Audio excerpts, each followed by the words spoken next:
But I also knew anyone with a brain would see through the hit piece and see the beauty of the war room and want to join. So I allowed them to come do a hit piece. And then I got interviewed by Piers Morgan. Ah, look, they're calling. It's our friends from Vice, but he can wait. Then I got interviewed by Piers Morgan, and he came at me hard, and all of the comments were saying, bro, Tate's a G. The Matrix tries to tell the world that everyone hates me, but the truth is, everyone actually loves me. So when Piers tried to come for me hard, expecting to be a hero, he was actually attacked, and he felt like, oops, I made a mistake, which stopped Vice releasing their hit piece. Because they called me and said, hey, still calling. They called me and said, hey, we want to film some more. We feel like we didn't get the other side of the story. Basically, we want to undo the hit piece and do the fair journalism we were supposed to do in the first place, because now we realize making a hit piece on you doesn't work out well for us. Then I went to jail because I got Matrix attacked. And they thought, he's a bad guy now, we can do a hit piece. And they released a hit piece. And nobody believed it. And just like I said, everyone saw through it, saw it was garbage, to the point where Vice had to turn the comments off because everyone was insulting them.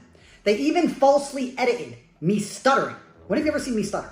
On any video ever. To try and make me look frustrated, like I've been caught out by this dork called Matt.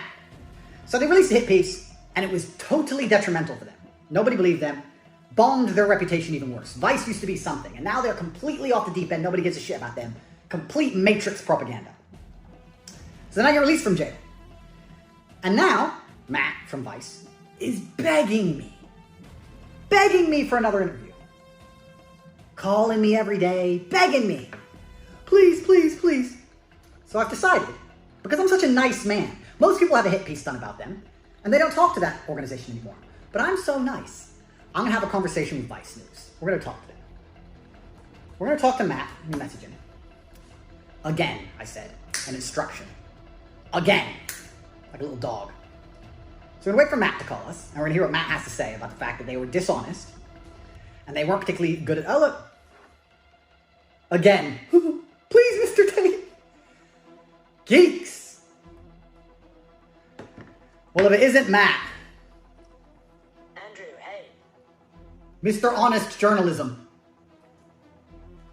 Yeah, that's how I like to think of myself. How are you? Are you in your house? It's a shame nobody else thinks of you that way, Matt. That's why you have to turn off the comments on your little video. Are you at home?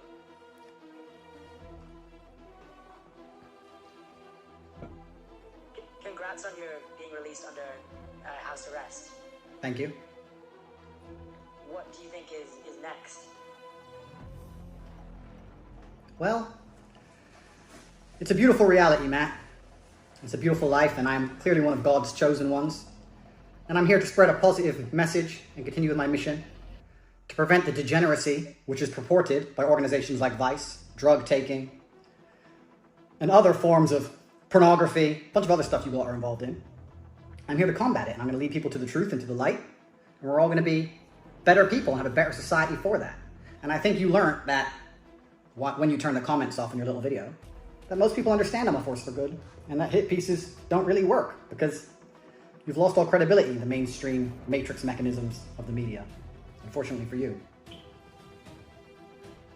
I actually have no say of whether the comments are or not, but I think they were turned off because the women were getting harassed.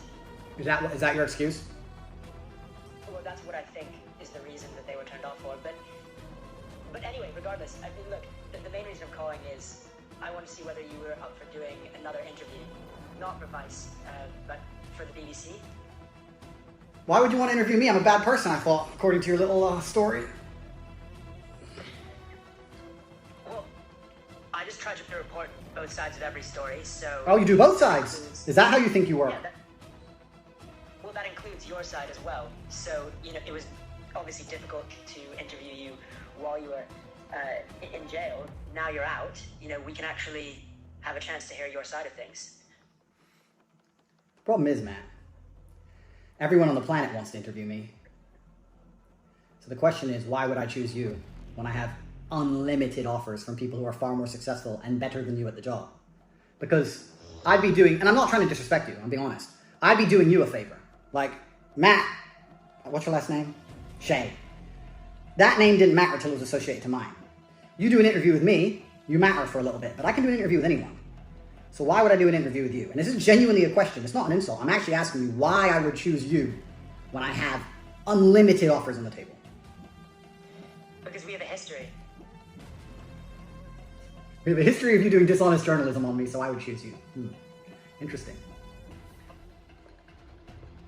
Any journalist that you speak to is going to ask you the similar questions to the ones I asked you. I have no problem with your questions. Questions are not a problem. The reason that I want to do an interview with you, and of course you can do an interview with anyone you want, and that's entirely your choice.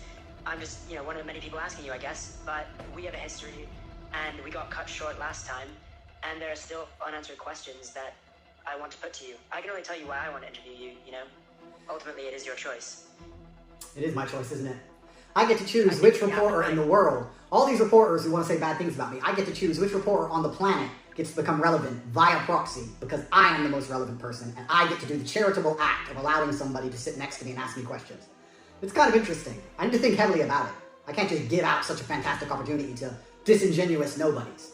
It's something I need to think about. Do you work for the BBC now, or do you work for yourself? I'm an independent contractor, but it has to be broadcast somewhere, and I think the BBC is where it would go. Mm-hmm. But one thing I would say, though, is I spoke to the sartorial shooter, and he said that one of the things you might want is the chance to film it and record it yourself. Oh, you mean so you can't edit in stutters like you did with Vice to pretend that I was stuttering when I was answering questions? Is that why? I don't know what you're referring to. Yes, you do, Matt! The algorithm to make you become more famous and more viral. I'm not an expert on algorithms for social media platforms. I do not have most of them installed on my phone. I cannot control what a 15-year-old Singaporean decides to do when he chops me up and calls me names. I can't control that, and I wouldn't try to. When you search for your... And I wouldn't try to. When you search for your name in Google, what are the associated terms? Why then have the Romanian police said the investigation is ongoing?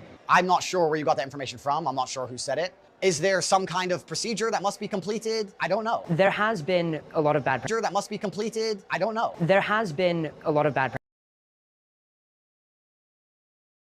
I can't control that, and I wouldn't try to. When you search for your... Procedure that must be completed? I don't know. There has been a lot of bad...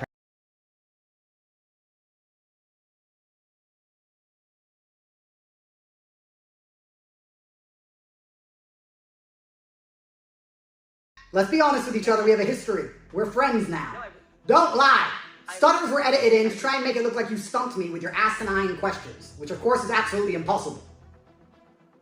I honestly don't know what you might be referring to is sometimes we cut to B-roll of someone's face when we're editing an interview, because we spoke for almost an hour, but it gets cut down to only a few minutes, so there are going to be some edits, and we are going to need to cut to your face at some point.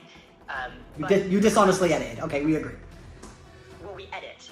I would say we don't dishonestly edit it, but the idea that we would just release an hour-long unedited interview doesn't really make sense, right? Because the whole documentary is only 45 minutes. So, anyway, but the point is, I can't stop you filming in your own home, releasing whatever you want to release, editing it however you want to edit it. I can't stop you doing that. So if that's what you want to do, then you obviously can do it.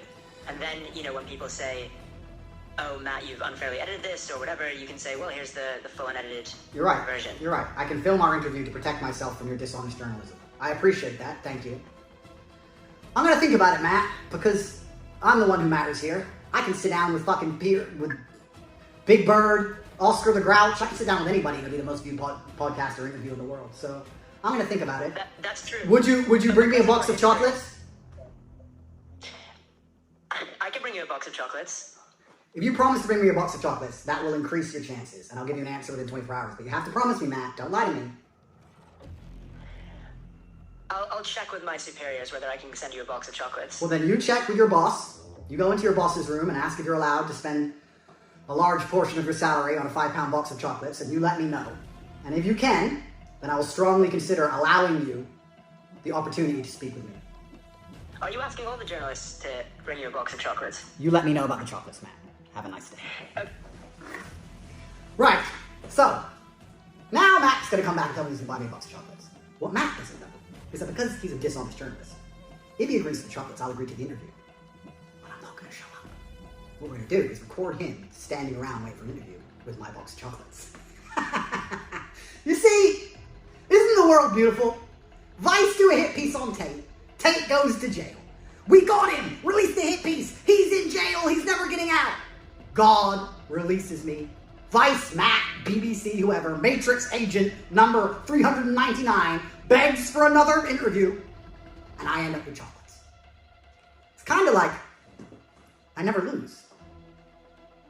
A few moments later. Hello, Matt. I can bring you a box of chocolates. That's great. Here we are. See, I went to jail. Everyone said Tate's over. His life's done. He's going to go to jail. Turns out I was totally innocent. I've been let free. And now I get chocolates from Vice. Life's looking good. From the BBC. Oh, even from the BBC's even better. They got bigger budgets. Don't let me down, Matt. Don't be cheap. So, when works for you? How soon can you get the chocolates? As soon as you want. I'm pretty hungry. In a couple of days? Assuming the chocolates are procured. What day is it today? Tuesday? Yeah. Yeah, Friday, Saturday, something like that. Assuming the chocolates are ready, but it depends who you're going to come with because I need to talk to my lawyer on house arrest, blah, blah. Friday works. If I need to get permission to visit you from the police, I'm sure I can do that. I can probably do that. Alan, my lawyer, can handle all that. How many of you are coming? It would just be 3 people. Me and 2 crew. You and two crew. Okay, let me talk to my lawyer and I'll get back to you. Okay, great. Hopefully see you soon. Oh.